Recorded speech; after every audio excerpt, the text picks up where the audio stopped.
Welcome to మహాలిక్స్ news. జాతీయ టీకాల దినోత్సవం. వ్యాధి నిరోధక టీకాలే పిల్లలకు శ్రీరామ రక్ష. వైద్యాధికారి డాక్టర్ సింహాద్రి నాయుడు. విజయనగరం జిల్లా కొత్తవలస మండలంలో పిహెచ్సి విఎంపేట వైద్యాధికారి డాక్టర్ బి సింహాద్రి నాయుడు ఆధ్వర్యంలో పిహెచ్సి సిబ్బంది మరియు అంబేద్కర్ గురుకులం విద్యార్థినులతో కలిసి జాతీయ టీకాల దినోత్సవంపై అవగాహన ర్యాలీ నిర్వహించినట్లు ఈవో నరసింహారావు తెలిపారు.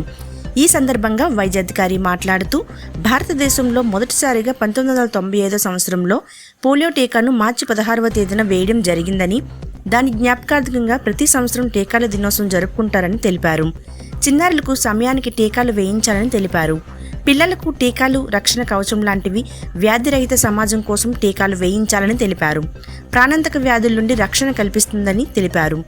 ఈ కార్యక్రమంలో PHN Jagadamba, HV Padmavathi, pharmacist Ashajyothi, staff nurse Roja, health assistant Satyarao, ANM Bhavani, ASHA workers, విద్యార్థినులు పాల్గొన్నారు. దేశం కోసం, ప్రజల కోసం టీకాలు వేయించండి. ప్రతి టీకా ఒక రక్షణ. ప్రతి ఒక్కరూ టీకాలు వేయించాలి. టీకాలు వేయించండి. వ్యాధుల బారి నుండి రక్షించుకోండి.